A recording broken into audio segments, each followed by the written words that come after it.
Voilà, nous voulons continuer notre thème sur nul n'est prophète chez soi. Nous disions, mon frère, ne cherche pas à vouloir rassembler l'unanimité de ton peuple, de ton entourage derrière toi.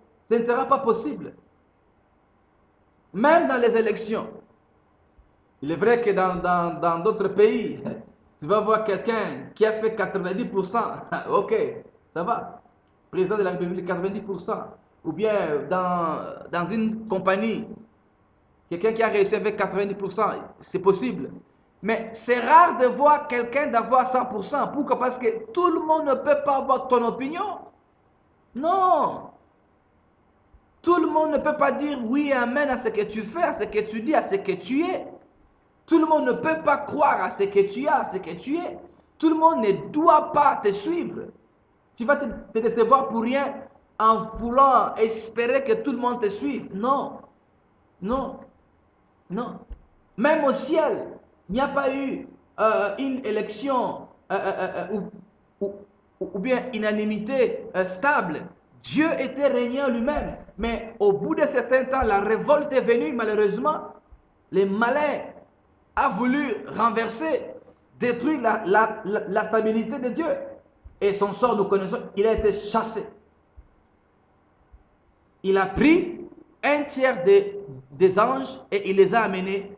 Ce sont ceux qui sont devenus des démons. On en parlera un jour sur le gouvernement de Dieu et l'hiérarchie angélique. Alors, nul n'est prophète chez soi. Jésus est rejeté, abandonné, humilié même.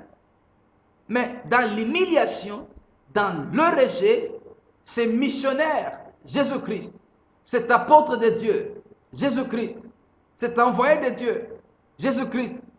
Il était intelligent, il n'a pas voulu réussir tout le monde à la fois, il a choisi un noyau.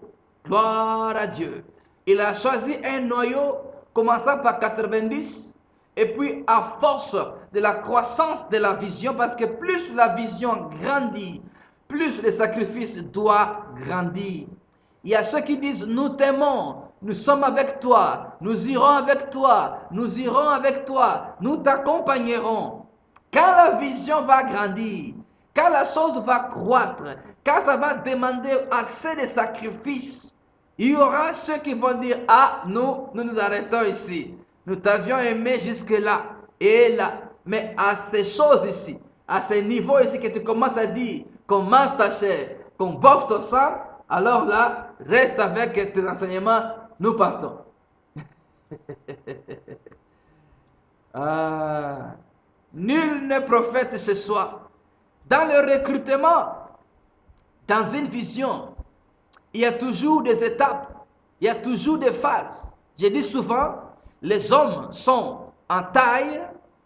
Moi, je suis mince, élancé. Il y a ceux qui sont gros au cou. Il y a ceux qui sont plus grands, plus gros, plus courts. Les humains sont en taille. Il y a des femmes qui sont différentes de taille. Et les humains aussi, donc les hommes aussi. Mais la vision de Dieu est en phase. La vision de Dieu est en phase. Dieu se révèle progressivement. Il dit à Ananias, notre bon frère, pas Ananias, le mari de Saphira, mais celui dont Christ a parlé pour aller faire les cures d'âme, la cure d'âme à Paul. Vas-y. Cet homme discute, il dit non mais comment? Ce monsieur, nous avions appris qu'il est un meurtrier et Dieu, toi tu m'envoies vers lui. Il dit non, non, non, vas-y, vas-y. Je l'ai choisi pour qu'il soit mon témoin. Et il souffrira des choses que je les réapparaîtrai. Donc, Paul avait reçu une phase de son appel, de son information. Au fil du temps, il a eu encore d'autres visions qui ont accompli, qui l'ont aidé à comprendre. Dieu parle en phase. Dieu parle progressivement. C'est pourquoi il faut rester dans l'écoute, grandir dans l'écoute, croître dans l'écoute. Gloire à Dieu. Nul n'est prophète chez soi. Tu es rejeté aujourd'hui. N'en fais pas un problème. Grandis en esprit.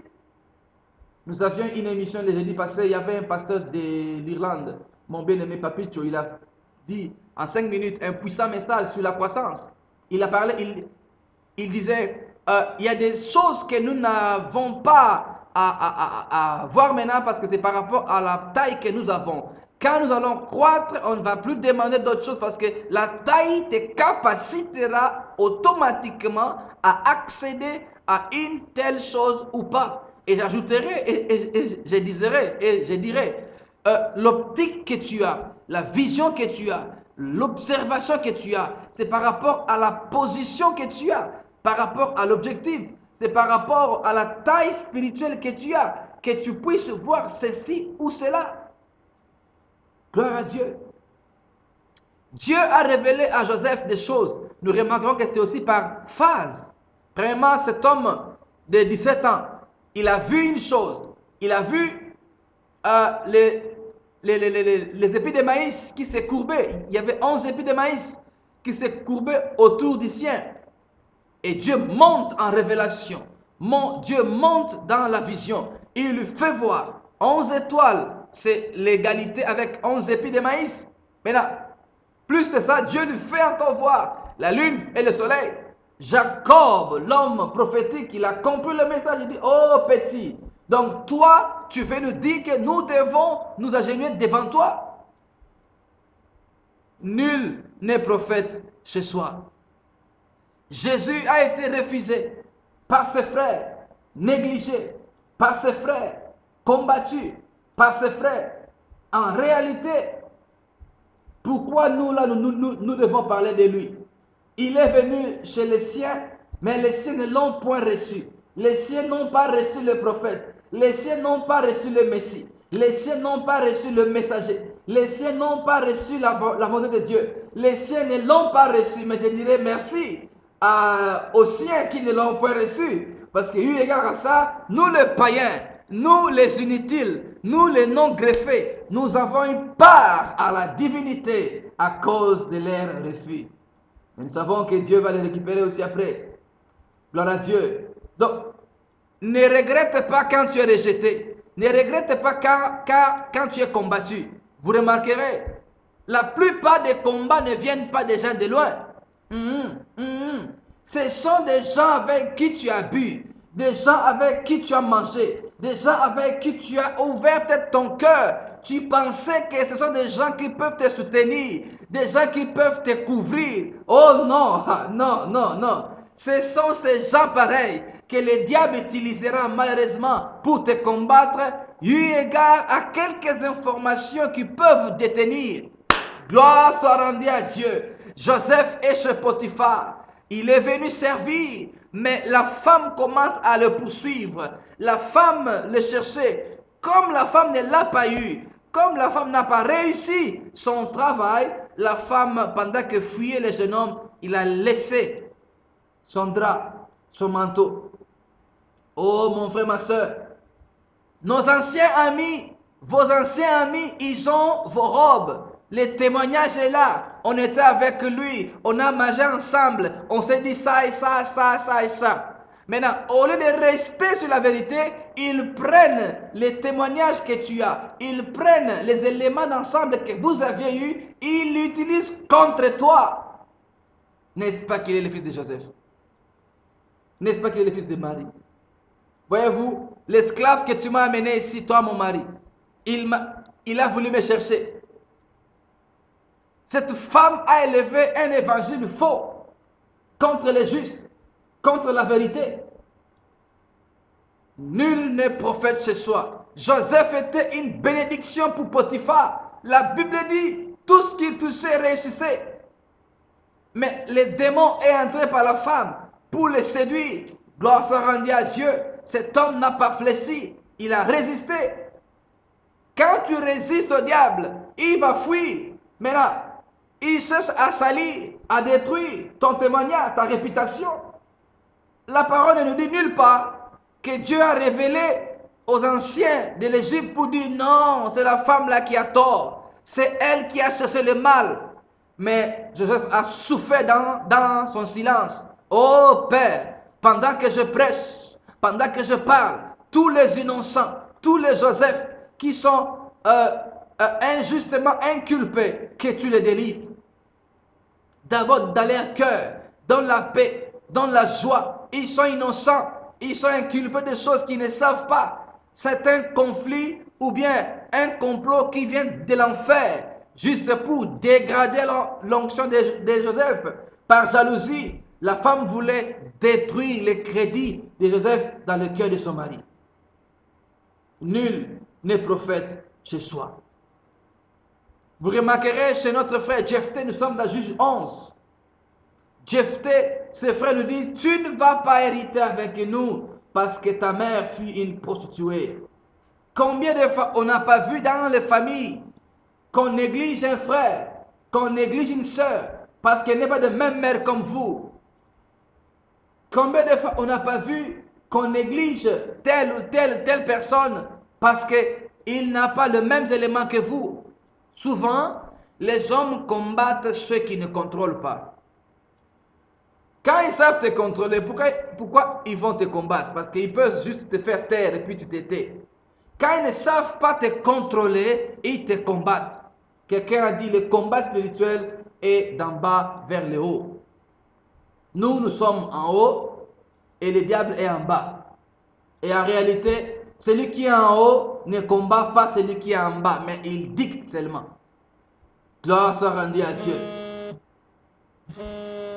Que Dieu soit loué. Nul n'est prophète chez soi. Mon frère, j'aimerais t'encourager. Quels que soient les tumultes que tu te trouves, quels que soient les combats que tu as, l'adversité que tu puisses avoir, les noyaux où tu es, on ne te croit pas. On ne veut pas croire à ce que tu dis parce qu'ils te connaissent. Vous mangez ensemble, vous vivez ensemble et que tu te réveilles un bon matin, Dieu m'a dit. Ah, ils vont dire voilà. Quel Dieu lui a dit? Hier, on a menti ensemble. Quel Dieu lui a dit? Hier, on était au discours ensemble. Quel Dieu lui a dit? Hier, on était ensemble dans telle ou telle chose. Ou bien vous avez eu à grandir ensemble. Ils ne croient pas. Ils sont ouverts à quelqu'un qui vient de l'étranger ou bien de loin. Mon frère, Israël a prié, a cherché la délivrance de Dieu. Dieu a envoyé leur frère. Moïse est venu. Est-ce qu'on a vu Dieu? Non. Dieu se cache, s'incarne dans le messager. Nous devons grandir dans le spirituel afin de détecter et de disséquer Dieu dans la vie de certaines personnes. Dieu a fait des dons sur la terre. Dieu a fait des dons dans l'église. Il y a des gens qui incarnent la bonté de Dieu, qui incarnent le message de Dieu. Par exemple, mettons un exemple concret. Prenons notre grand-père. Pour moi, il est un grand-père. Raina Bonke. Ce monsieur, je suis d'ailleurs en train de lire un livre biographique qui ce livre me bénit beaucoup. Que Dieu le bénisse où il est. Quand on était en Afrique, cet homme, l'impact de son travail a affecté même toutes nos vies. Nous sommes les résultats de leur travail. Par lui, notre grand-père, Aïdina Bala, a aussi impacté l'Afrique centrale et au Congo. Et par Aïdina Bala, nos pères, nos parents dans les ministères aussi sont venus, et puis nous sommes venus. Il a un grand travail accompli en Afrique noire. Mais nous sommes venus dans son pays, en Allemagne, en Autriche. Je m'aimerais le dire et je regrette l'impact qu'il a en Afrique. Ce n'est même pas à 1% à comparer à ce que nous voyons ici. J'ai des exemples concrets de familles avec qui nous parlons. Ils doutent de lui, ils le négligent, ils ne veulent même pas parler de lui. Ils disent que c'est un faux. Pourquoi? C'est par rapport à ce verset qui dit « Nul n'est prophète chez soi ». Il est puissant en Afrique, intègre en Afrique, reconnu en Afrique. D'où vient qu'ici ses frères ont du mal à les reconnaître en tant que tels? Il est vrai qu'ici, il y a des gens qui les reconnaissent. On a eu une conférence ici, près d'ici, à Linz. Mais l'impact des masses qu'il amasse, ce n'est pas comme en Afrique. Nul n'est prophète chez soi. Mais là où Dieu t'ouvre la porte, entre. Là où Dieu a fermé, ne force pas. Sois béni. On continuera.